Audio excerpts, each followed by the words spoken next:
What's going on, fellow bet spurters? How are we all doing on a wonderful Wednesday afternoon, wherever it may find you? I believe most of America's snowed in to some degree. I know Ron and myself up north over here have been dealing with some frisky temperatures, but we've got the palm fronds, the flamingos, and the pineapples, and the red hot chili pepper hat on to celebrate the West Coast swing out in California. As always, to be the second half of the Byron show here at BetSperts Golf. We got my main man, Ron Kloss, aka PJ Splits 101, to my left. How are you doing, Ron? I mean, thank the good Lord for being able to watch golf on TV because, like you just said, we are in the dog days of winter and it's been rough, below zero temperatures, more snow coming. But yeah, I love this. I love this American Express week. You know, you have the dormant brown Bermuda contrasted with the lush Poa Trivialis greens. Then you have the mountains in the background. So, and then of course it's kind of a unique week as we'll get into. You know, birdies and bunches. It's basically race car golf, and if you don't keep up, you're going to get left behind quick. And so, yeah, looking forward to focusing here on kind of who has the firepower to keep pace. I agree. It's going to be kind of like a California NASCAR event, like you said, on 3 different tracks, and we've got all sorts of fun stuff going on. So kind of just assuming, I mean, I think everyone knows the blueprint going into it this week. Birdies, birdies, birdies, easy scoring conditions, good iron play, particularly from 100 to 175, and then from 250 and out. And then you kind of want to make sure that you can putt lights out on these nice and carpet-like greens. Yeah, and you have, so of course you have the 3-course rotation, which I know everybody heard about by now. You know, 54-hole cut, Pro-Am. You know, each of it's kind of interesting when you dig in. You know, each of the courses in this rotation kind of have a lot of the same characteristics. You know, first of all, you know, you're going to have, and if you've looked at the weather and if you've watched this tournament in the past, you know, you have mostly calm winds, clear skies, desert environment, and so this is pretty much as close to dome golf as players will experience all year. And that's going to lead to, of course, you know, each of these 3 courses among the top 10 easiest annual PGA courses. They all have 4 scoreable par 5s. They're each under 7,200 yards. Again, they have the Poa Trivialis overseeded greens, ryegrass fairways, and then, of course, the Bermuda rough is still dormant. And it's all around just non-penal rough. And then, you know, the stadium course, again, toughest of the 3 for 2 of the rounds. You know, smaller greens, plenty of bunkers. You do have some water danger off the tee to contend with. But again, we're seeing winning scores every year here. 25 under range, pretty much a putting contest. So, yeah, like we said, a lot of birdies this week, and try to focus on those guys. Absolutely. And I know that you wanted to chat a little bit about the different 3 courses and how guys have fared starting on certain courses. But before we get into that, I want to kind of just bring up I did some maths and figured out what the percentages of scores that were 66 or lower on the 3 different courses from 2020. And in 2020, the stadium course was 8%, 16%, 14% for the other 2. And then in 2021, it was just the 2 courses, and the stadium course and Nicklaus course only allowed 8% and 7%. So they were pretty close. Although the scoring averages are typically higher, there's still a lot better, you know, scores to be made. In 2022, stadium course 7%, Nicklaus 8%, La Quinta 12%. So there's barely any difference. And then in 2023, stadium course had 20% of its rounds under 66 or better, with Nicklaus course being 26 and then La Quinta only 12. So it was a really weird year. I don't know if there was some weather involved with that or what, but it was interesting to see the courses kind of switch over in their DNA. So I think from a overall difficulty perspective, from just like an average, obviously the stadium course is the more difficult historically outside of last year, but there's scoring to be done. You know, the elite golfers, the high end rounds of that day can be coming from any of the 3 courses. So that, for a showdown perspective, just bear that in mind. I think you can get some serious ownership leverage by, you know, finding a few guys that can have some good rounds on that stadium course. Yeah, and I think, you know, there's different thoughts on this. Like if you go back and look, you know, 6 of the last 7 winners have started on either La Quinta or Nicklaus. You know, so you think, okay, is there a mental edge? And I think there could be with getting off to a hot start, especially in a birdie fest. But like you said, like, you know, the stadium course was easier in many aspects last year. And then somewhat related is, when you look at, and this is why past performance on easy scoring courses means more to me in my analysis than anything else this week, because you have to have this aggressive scoring mentality kind of right out of the gate. And so I want to target, proven aggressive players, who have had success with that mindset in the past. And so, when you look at guys that we'll get into, like a Tom Kim or a Minwoo Lee, guys who can just, get these birdies in bunches, that's who I'm really focusing on this week.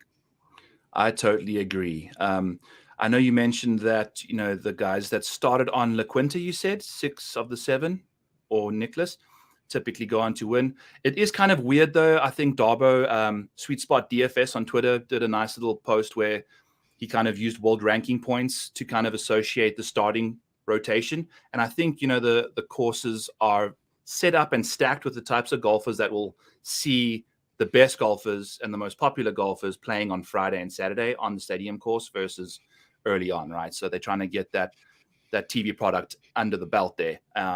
But nonetheless, there is a trend there, and it makes a lot of sense, right? So obviously that's the way you want to go about it. But let's dive into it, Ryan. We've got some fun golfers to choose from this week, and it's going to be a really interesting slate. We've got 4 guys in the 10K range, and it starts with Scotty Scheffler sitting at 11.4, Xander at 10.9, Patrick Cantlay's other buddy at 10.8, and then Sung Jae Im all the way down there, about $700 cheaper than Cantlay at 10.1. 4 interesting names, 4 golfers playing some good golf, none of them really playing the best golf that they can. And I'm kind of curious as to your take on what you're going to be doing with this range, because I'm still very skeptical of it. Yeah, I think part of the narrative is obviously with Scotty Scheffler, just that, the birdie or the putting troubles. And when you're going to have to score and score and score, it's just a matter of, can he make enough putts? Obviously, he has that potential. But for me, when we're looking at, paying 11.4, I'm definitely going to have some of him. It's kind of one of the things where I'm going to compromise, and I'm going to try to get him into as many lineups as I can. But I'm going to just kind of drop down a little bit to Patrick Cantlay here. Like, it's another Cantlay week for me. He leaves us empty-handed so often, but, he literally checks every box that I'm looking for this week. He's the second best ball striker behind Scheffler. He's got the third best short game. Course history doesn't mean a lot this week, but he's third in course history here. He's third in scoring. He's first in birdie fests. He's first on short courses. He's first on West Coast courses. And in my core 4 model, where I kind of look at the most important 4 stats of the week, he's on top of that as well. So also one thing you can do on the rabbit hole, which again is our new custom database on bestbridgegolf.com, you can also narrow your search to just very easy courses. So not just easy, but the really easy birdie fest courses. And he's the best player by almost a full stroke over the last 3 years per round. So, can he get it done? That's another question. But I really love Cantlay. And then, Sung Jae Im, he's sitting right around 17-18% ownership. I thought it would be much higher. He's just been so consistent here. If you look at his last 5 trips, 18th, 11th, 12th, 10th, 12th, and he does tend to thrive in these calm, dome-like weather conditions. He's got the scoring firepower if you're looking at birdie or better rate, par 5 scoring. So he can keep pace in these birdie fests. And so for me, I have nothing against, Xander, but I like Cantlay and M as my top 2 in this upper tier. Yeah. I'm curious because I also agree with you. I don't think 19% is where Sung Jae ends. I think he's going to probably land up being closer to Scotty around about that 25% mark. People have just been saying on every podcast you listen to, broke the PGA Tour record in made birdies at the Century. I mean, how are you going to not play a guy like that at a course like this that requires birdies after a guy 2 weeks ago just broke the PGA Tour record in birdies? Now, you just rattled off a bunch of results there that I don't think any of them were top 10s, despite his good course history, right? Yep. Well, 1 top 10, but not a top 5, was it? Like, it's just like what, what level are we trying to get from these guys, right? Because Xander, I know, is going to finish inside the top 20, but is he going to finish inside the top 5 this week? He's just one of those characters.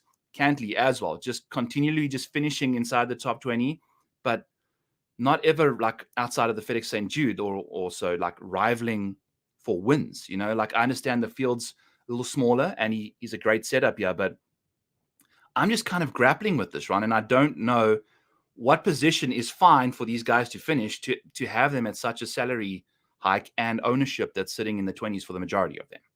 Like, what would you say? Top 5? Ron's frozen on me. I don't know if I'm frozen, but I'm just going to keep going. Okay, he's back.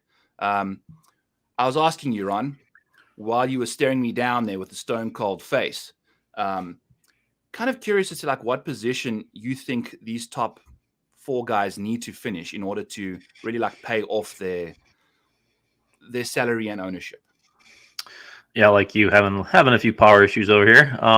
But no, I think, yeah, I mean, you make a great point. We're searching for upside here. This is a stronger field than typical. So, and I also think a guy like Sungjae, I think he's due for a win. Now, what does that mean that he's due? Does that mean anything? Not really, because he still has to go out and perform. But, I think there's different ways to look at it. If you want consistency, then yeah, I think Sungjae, I think Xander are great plays. If you want kind of anchors in your DFS lineups, especially if you're playing cash, you're playing 50-50s, those guys are automatic perfect fits here. For me, I'm willing just because of, I think Sungjae, when there's no wind, I think there's a big difference in his game. And, has he got over the top here yet? No. But he's still a young guy. And so for me, I'm willing to go in on him. I'm willing to go in on Patrick Cantlay when I see just how much better he plays on these easy courses compared to the difficult ones. So those are the kind of 2 things that push me over the edge with them. And it might be more hoping than anything, but I'm willing to kind of go back one more time here. Yeah, it's interesting. And I'll say one more thing about this range. And it came back from that Cut Sweats New Year's thing where for Christmas, they showed us our like top 10 golfers for various things. One of my biggest losing investments was Scotty Scheffler. And to think that he had the year that he had last year, and I played him so much, and I still ended up losing the most money associated with Scotty Scheffler, just really makes me think like these price tags that are 11.4, 11.5, 12K, how much that changes the rest of your roster. Because I was playing this guy that's perennially sitting inside the top 12, and yet he was one of my biggest like losing investments. So it just really brings back the fact that roster construction and how you play the game of DFS is essential. I think that's probably the most important part of this all. So having the best golf in your lineup doesn't really necessarily mean anything if the other 5 guys are not firing. So just putting that out there at 11.4, that kind of makes things interesting in a field with a pretty much a shallow 6K range there from talent-wise. Moving into the 9s, there's some serious winners in this range, and that's what I'm kind of getting at with the top 10 there. The 10K guys. Tom Kim sitting at 9.9. He's got 3 more wins than those other 3 guys alone, just in the last since he's been on the PGA Tour. So he's got that going for him. $9,800 is Justin Thomas, Jay Day, Min Woo, Sam Burns, perennial winner. He wins once or twice a year kind of thing. And then we've got Tony Finau, who's going to be defending his titles twice in 2024. And then we've got Ricky Fowler and JT Poston and Chris Kirk to end out the rounds. Yeah. So, I mean, the amount of wins in this 9K range, probably double figures or so, if you add them up kind of in the last 3 years or so. It's interesting, right? Because neither Xander, Sungjae, or Patrick have won since Tom Kim has really been on the tour. So I'm in on Tom Kim at $9,900. The ownership's looking around the mid-teens. I'll be surprised if it doesn't, move up from there. But he's my number 1 guy in this range. And then I think Justin Thomas is someone that I'm looking to catch early here on. I've always been a big naysayer of JT, but I feel like things are moving in the right direction. And if this ownership of sub 10% hangs around, I'm in. He's looking around about 9% right now. And I feel like he's in a field like this, anyone can really pop, right? So I think playing the ownership game for me this week is going to be essential. And I'm looking at JT. I think he can do it for us, especially if he's going to be low owned. So at the top of the 9s, those are my 2 guys. Who are you kind of leaning on there? So yeah, interesting. You bring up a guy like JT. And so looking back, so each of the last 8 winners here have played either the Century or the Sony. And so, that's a different angle to look at. I know there's not a whole bunch of guys in this field who have skipped both events. JT's one of them. And so, yeah, for me, I'm going to take a little more cautious approach on him. I completely agree on Tom Kim. Similar to Cantlay, he has his best weeks on these easy scoring courses. If you look at those wins you talked about, he's got 2 of them on a similar desert track at TPC Summerlin, where, putting from inside 15 feet, short iron play, though, those things are strongly emphasized there. Finished 6th there last year, and he's got that accurate approach game on these, mostly small greens. Like, people don't realize, they think these greens or these courses are so easy. Greens must be huge.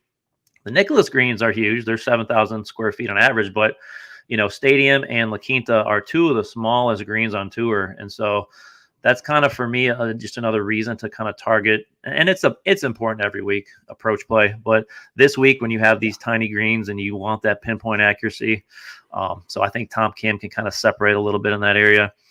A guy for me that, I'm seeing him around 12% right now, Minwoo Lee, at 9.5. He's had a really inconsistent time in the States. He's a guy that kind of the PGA data doesn't tell the whole story, because if you look at his last 15 events, first of all, he hasn't missed a cut since May worldwide. Okay. And in his last 5 events, he's finished 3rd, win, 15th, 6th, win. Now, 4 of those 5 events were on 3 different continents. Okay. He won in Australia. He's been playing in Asia. He's been playing everywhere. So I think until we can kind of add, DP World Tour data more to at least to my model for sure, I think he's just not going to show up properly. And so for me, though, when you combine his winning upside, his scoring ability, that's enough for me to play him, especially if his ownership stays kind of in that, lower teen level.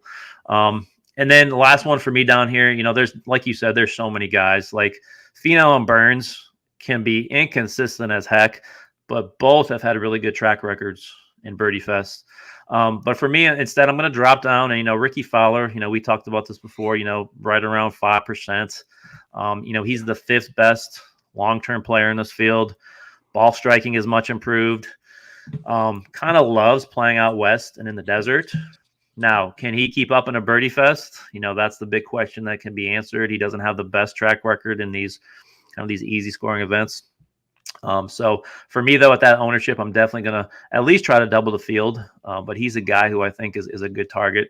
And then below him, you got 2 of the guys who have been probably 2 of the best on tour so far this year in these first 2 events with JT Poston and Chris Kirk. So again, if you're looking to take a more conservative route, I know some people think Poston has a good chance to win this week. And he has been putting the lights out. So ownership creeping up for both of those guys. But I'm probably going to try to stick with a little tighter pool in this 9K range. Yeah. It's interesting that you mentioned that, because from just looking at the ownership, it seems like it's pretty spread out outside of the JT Poston and Chris Kirk situation there at the bottom of that. So I was going to ask you, since both of us are having Wi-Fi and power issues, whose high voltage ownership in this range is going to be going out? But it's JT Poston. It's the only one that you can really say, because he's looking like the mega chalk in this range. So I think you can get JT Poston for, excuse me, a top 20 at plus 140 or so. I would suggest you just go and bet that. Throw about half your DFS budget on that, and then leave him out of your player pool. If he finishes top 16, then you make half your money back or so. But if he doesn't, then you lose that, but you got that upside because a quarter of the field's going to be missing JT Poston, right? So it's a kind of interesting way to kind of go about it, but it's the way I'll be going about it too, because I won't be playing at 25% JT Poston. There's other options in there. In particular, my favorite one is Sam Burns. I know he's getting a bit more ownership than I would like, but I just feel like this guy's due to have his putters cooked at some point, and he seems to be playing some better golf outside of the Century. So we'll see what he can get up to. Interesting names nonetheless in the 9K. Lots of names to get different. As always, we say pivot your face off here in these kind of events, and I think you can definitely do that with Ricky Fowler and other guys in that 9K range.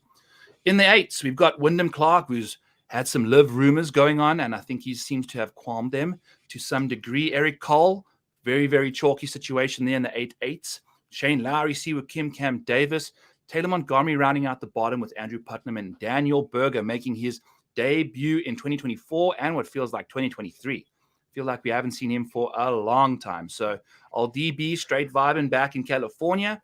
He's looking like he's around about 4%, Ron. Let's start at the bottom of the range and work our way up.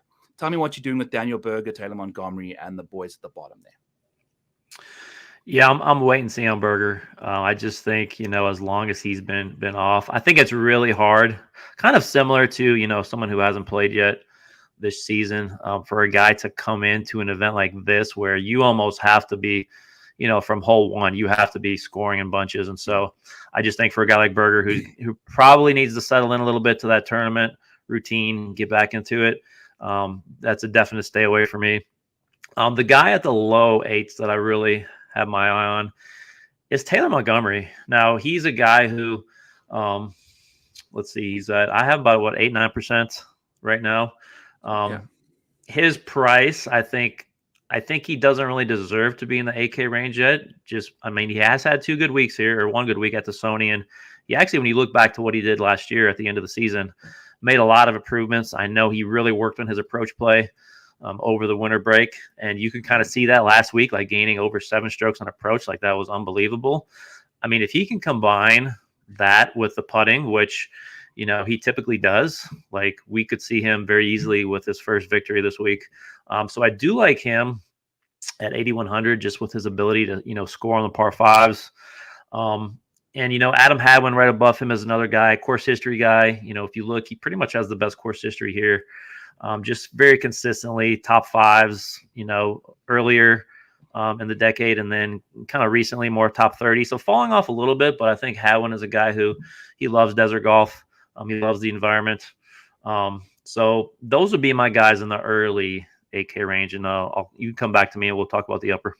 Sure. So Taylor Montgomery is very interesting, okay, because the good shot rates for him, where you gain over half a stroke on a single approach shot, and he is 20th, 25th, and 22nd from 100 to 150, 150 to 200, and 200 plus. So all 3 of those big buckets in that 100 to 250 range, he hits a lot of good shots. Even when he was playing bad on approach last year, he was still gaining a solid amount of strokes between 100 to 150, but he was losing immense amount of strokes from 150 and out. So his consistency from 150 and out, which I think we'll see quite a lot of this week, is not really there. And he does hit a lot of good shots. That's why he makes so many birdies, especially with how well he putts. But I do love Taylor Montgomery in general as an outlook. And at 8,100, 12 to 10% owned or whatever, I'll be going to him. I just don't think he's going to win the tournament, Ron. I think he's one of the best golfers out there, but he's one of the worst competitors. I've always said this about him. And whenever he gets to the top of the leaderboard, he just hits neutral or a bit of the handbrake, right? So I'll be playing him in DFS for sure because of the birdies and the ability to score tons of points. But I'll never be betting Taylor Montgomery outright. If I do, I've been kidnapped. Someone I'm definitely fading as well in a birdie fest is Shane Lowry. Add him to the mix there. The guy is atrocious on these easy scoring conditions. He has been playing well over in Europe, but I took a peek at some of the scores that were going on down there. Top 20s, but he was about 10 or 8 strokes behind the guys that were winning the tournament. They were getting to minus 20 or so. Shane was sitting around minus 10, minus 12. He can play well, but he just doesn't make enough birdies.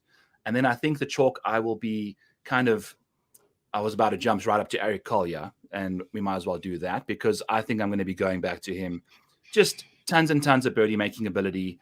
And I think on a course like this, he can just 3 rounds of golf. He typically can bounce back if you have a bit of a dud 9. And I think Eric Cole is going to be one of my chalky guys I'll be focusing in on. Yes. Did you know that Eric Cole has 11 consecutive top 35s? His consistency is really off the charts. And when you look at, what makes him go, it's he's so good with the short irons, with the wedges, and obviously one of the best putters in the field. If you actually look, he leads this field in birdie or better percentage. And when you look at kind of the nature of these courses, mostly short, mostly non-penal off the tee, with the exception of some water danger at stadium, I think that's going to mitigate his weakness off the tee. And so, I really love him. I think he, like you said, he is good chalk this week, just from that consistency standpoint, and the potential is there for him to get that win this week. I do love Wyndham Clark. I was very surprised at his price. I know he has struggled recently after his hot summer, but he's way too talented, way too high of a ceiling to come in at this price. He kind of tends to thrive on these scoreable par 72 courses where there's 4 par 5s, and he can kind of take advantage of that full complement.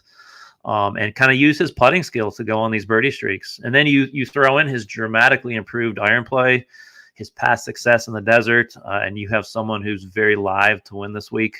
And then for me, I think Siwoo. This is a Siwoo week. I know some people can't stand playing him because he's really one of the ultimate boomer bust players.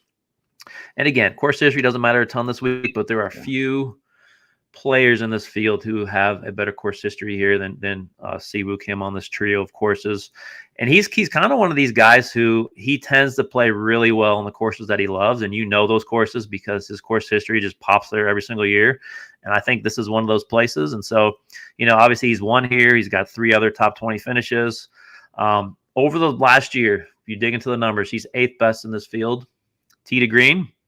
And then if you look, okay, well, what about his putting here at the American Express? Now, we only have strokes gained putting data on the stadium course, but if you just look at those rounds here over the past 5 years, he's gained 13.4 total strokes putting, and that's just at the stadium course. And so, kind of arrives in excellent ball striking form. He gained over 4 strokes at Waialae last week, and so I think honestly, I think he's a little bit of a misprice. I think he should be closer to 9K, but I'm going to have a whole lot of Siwoo Kim at 8.6.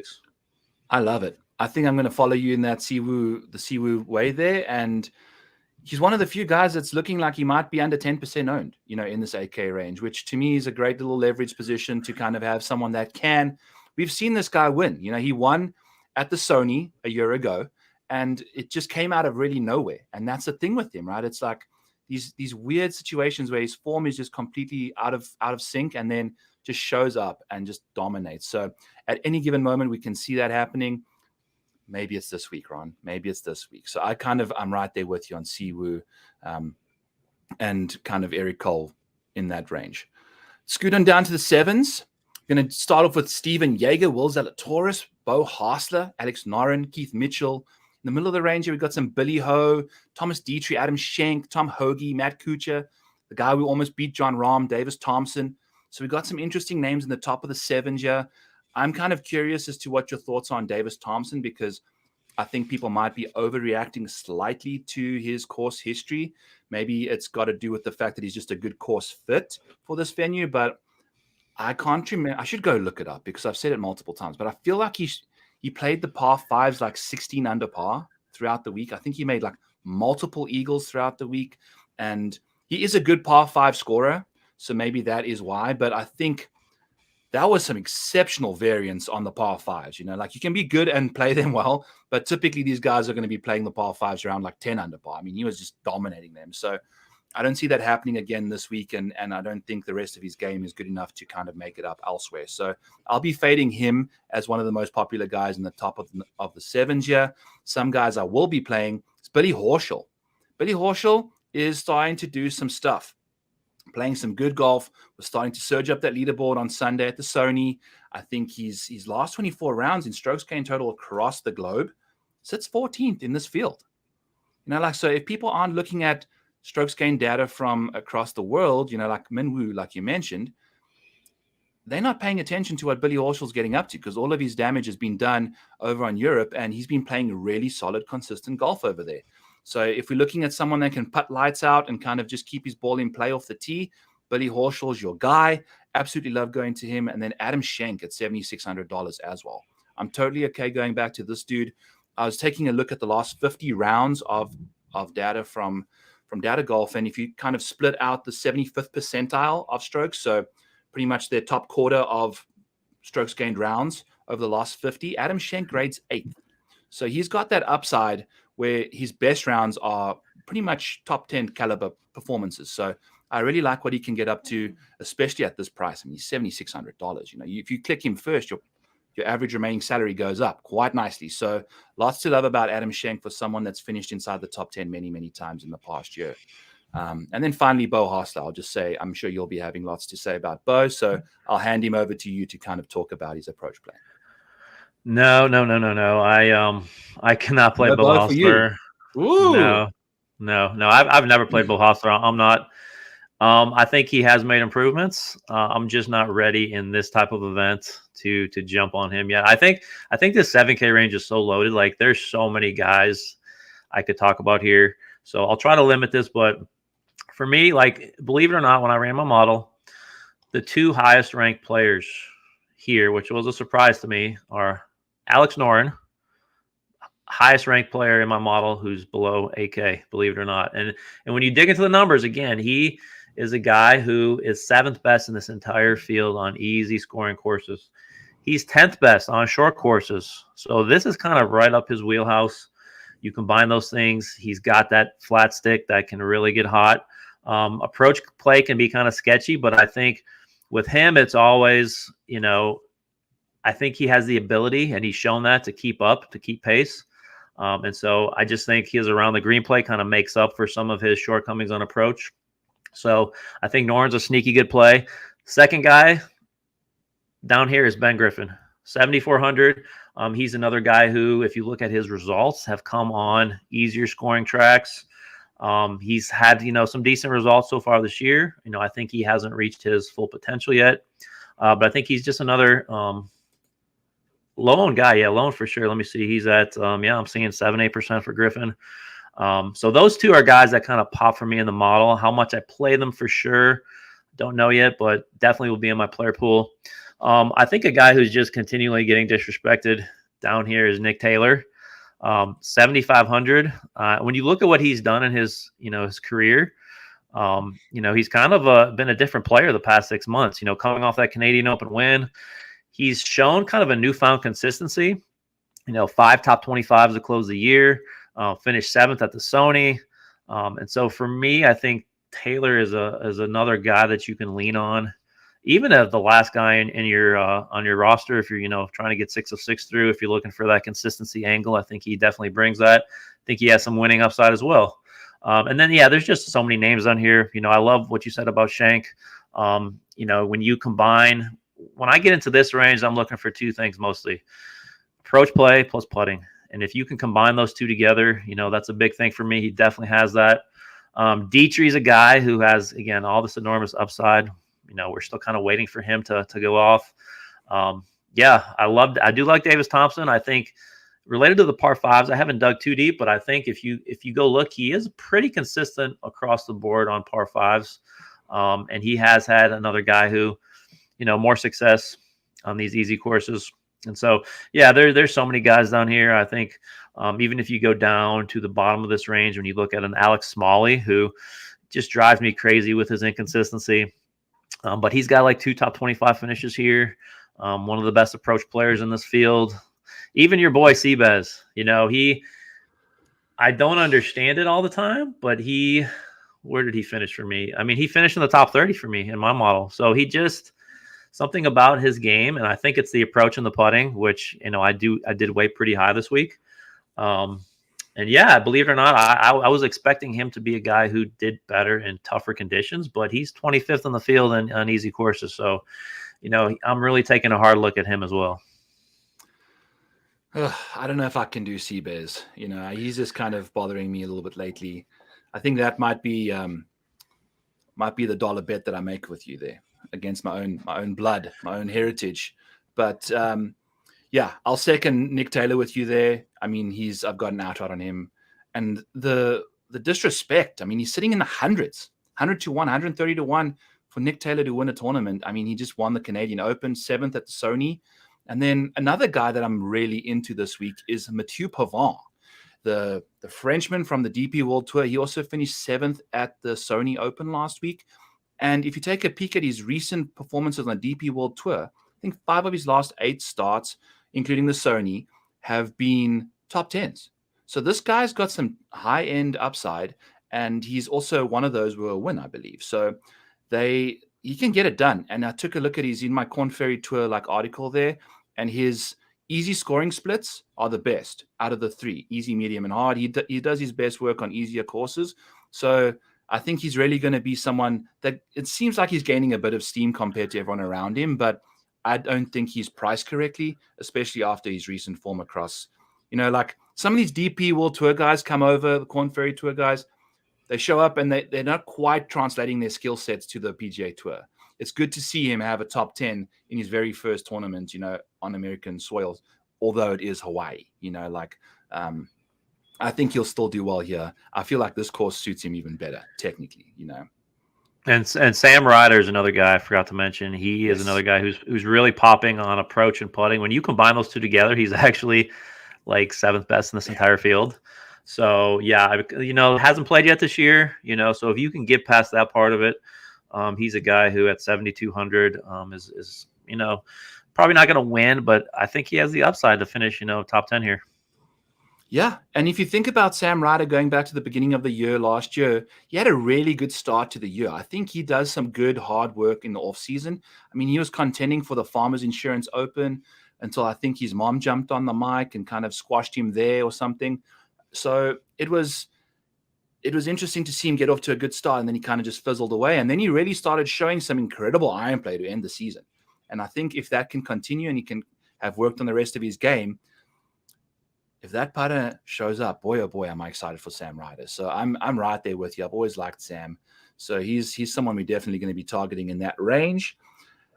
Moving into the 9s, Ron, we've got Maverick McNeely, who's recently a pilot. I think he got his pilot's license in the late of 2023. So he'll be flying around these 3 golf courses with much better navigation skills than everyone else in the field at $6,900. And he's a California boy. Doesn't he live near Pebble somewhere? Yep. And not that these are poa greens, but I think he's comfortable in this kind of climate and this geography, and he can putt lights out. If we're talking about somebody that can absolutely get the putter cooking, Maverick McNeely is one of those guys. And I think he got the rust off, played all 4 rounds at the Sony.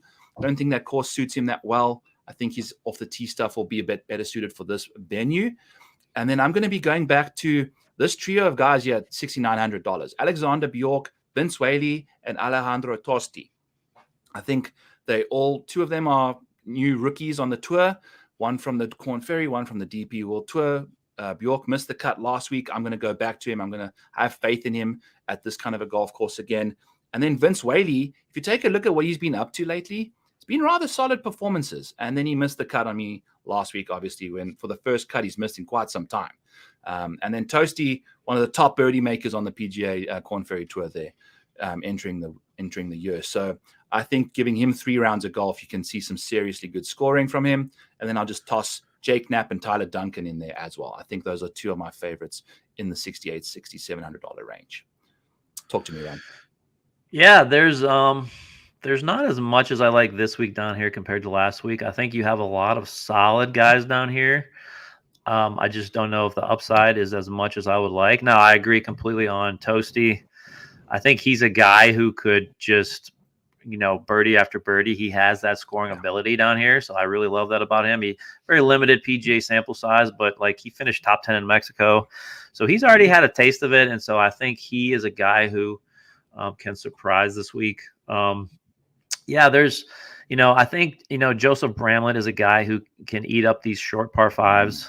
He's a guy who I think with his improved approach play, but you have so many guys down here who have that fatal weakness of they just cannot make putts in a week where you have to make putts. And so that's a concern with him. This guy, Taiga Semakawa, has shown some flashes. I don't really know enough about him yet, but I think he has shown, last week, he comes in and he plays through the weekend, looked really solid. And if I go down this list, I want to click on Jonathan Vegas. He pops in a lot of areas for me. Hasn't played yet this year. Davis Riley sitting right there at 6,600. Is this going to be finally the week where he can put it together? I think he's got some upside ability. I think I like Justin Lauer, who is, top 40 in both approach and putting. Kind of has proven that he has the ability to go low. When I went to, the Rocket Mortgage Challenge here in Detroit, he was a guy who was just in contention the whole week, very low scoring. And so I think he has that ability. But yeah, for me, there's not a ton down here. So that's probably what I'm capping it at. 7K range is where I'm going to hopefully try to keep the majority of kind of the tail end of my lineups. So, yep. I don't mind that. I think if you're looking for that consistency, as always, I'm always a bit more aggressive. So I'll dip into the 65s and south. Troy Merritt, $6,500. If you take a peek at what he's been up to lately, if you take a look at the long-term putting stats, they're going to be very bad. But lately, he's been moving back to the direction where putting is becoming one of his better elements of his game. And that's typically how Troy Merritt made his money on the PGA Tour. And we're getting him at $6,500. And then we're going to scoot on down here to Chan Kim, $6,200. Chan Kim off the tee, an absolute freak show. And then he's one of the top birdie makers that was playing on the KFT. And he's actually played some really good golf entering the year, like to round out that Corn Ferry Tour season. He actually finished up pretty nicely. And I think he actually landed up winning one or two of the tournaments. So he's $6,200. And I think he really played nicely at the Sony Open in round 2 after a bit of a rough start for the first round. So we're going to give Chan Kim 3 rounds to make the cut this week at $6,200. We can see lots and lots of birdies from him, especially if he gets off to a bit of a slow start. And then Wilson Furr at $6,200. Corn Ferry Tour guy, played fantastic to end his season out there. His true strokes gained in this field is 23rd, which is insane to think about. He just finished in an absolute flurry. I don't think he played last week. So he's got a lot to write home about with regards to his recent form on the KFT there, and $6,200. I don't think anybody else in the podcast world has mentioned Wilson Furr this week. So I have no idea what he's going to get up to. He could be just a rug salesman or something like that, but hopefully he takes care of business for us there at zero ownership and $6,200. So sign up for Wilson Furr, friends. I think he's going to prove us some trustworthy low-K budgeting situations there. So, all right, Ron, time for our dollar bet. By the way, shout out to my boy Benny On, who came through. Lucas Glover, not so hot. But old Corey Connors let you down last week. So some redemption time. You tell me who you want to pick, any range, and I'll match him in that range. Let's go below 9K. Anything below 9K. I feel strong enough about this character, who is a very funny character, I'll say. We'll go Siwoo Kim. I'm going to stick with Siwoo. I think his upside combined with his past history and, mispriced, in my opinion, at 8,600. Okay. I'm really tempted to take Eric Cole over Siwoo. That'd be really easy. That'd be an easy choice, but I don't think you like the easy way. I'm playing with $1 worth of house money. Yeah. So I'll say Billy Horschel. Wow. Okay. I like it. I like that situation, and I think he's going to be fine for us. I'm going to probably play 20% of Billy Horschel this week. Wow. Yeah. Okay. I'm thinking he's going to be my leverage spot for sure. I think I'm hoping for the best for Billy at $7,700. So we'll see how it goes. That was a fun little episode there. I'm glad we got through it pretty speedily. As always, folks, you must make sure you go check out the Rabbit Hole. Ron's doing that thing is an absolute beast. We've got Dottie Pepper retweeting that stuff. We've got all sorts of celebrities retweeting because it's just that good. So definitely go check out the Rabbit Hole over there at betspurts.com and make sure you're utilizing one of the best databases on the PGA Tour circuit. Yeah, and you can, again, if you sign up, we have a deal with Vivid Picks where, granted, only 24 states can use Vivid Picks, but if you're in one of those states, you can actually sign up at Vivid for $5. All you have to do is play through $5, and then you can sign up with BetSperts, for the whole season for free. So it's a great deal. And even if you're not in a state with Vivid, you could still, we have promo codes. So send me a DM and I'll hook you up with a promo code to, get in and get a deal on the Rabbit Hole, which again, you can basically spend all day in there just looking up different angles, different conditions, different filters, every single course you want to look at. And the great news, I should say, is we've got a lot more things coming here in the next month or so to add on to it. So I'm looking forward to it. Turn the rabbit hole into a foxhole, and I like the sound of that. But all things Rotoballer for me over there at rotoballer.com and Back9Bets. And yeah, Ron, thank you for an awesome little show. And I'll catch you guys next week for the Farmers Insurance Open. And don't forget, this is the week of all to pivot your face off.